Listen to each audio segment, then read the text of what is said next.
सरकारकडून शेतकऱ्यांना तात्पुरता आनंद देण्याचा प्रयत्न असं म्हटलंय जरांगे पाटलांनी। सरकारच्या पॅकेजमध्ये काहीच होणार नाही असं जरांगे पाटलांनी म्हटलंय। मनोज जरांगे पाटलांनी सरकारवर टीका केली आहे। दिवाळीनंतर शेतकरी आंदोलनाची दिशा ठरवणार असं जरांगेंनी म्हटलंय। सरकारचं धोरणच असं आहे, तात्पुरता आनंद जे म्हणतात ना ते द्यायचं।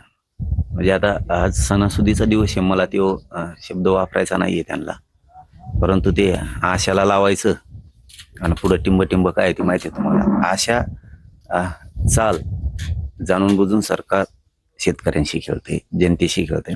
एकतर त्या पॅकेजनं शेतकऱ्याचं काहीच होत नाही, सगळ्यात महत्वाचं म्हणजे त्या पॅकेजनं शेतकऱ्याचं काहीच होत नाही।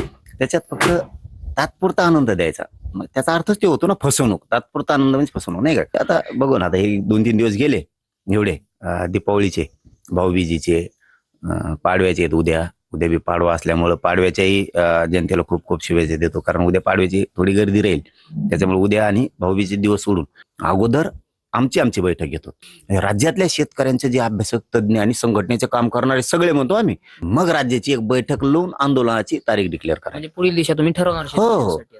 पण ती बैठकीत सगळ्या शेतकऱ्यांना बोलून, पण अगोदर फक्त आता पहिली चर्चा करतोय।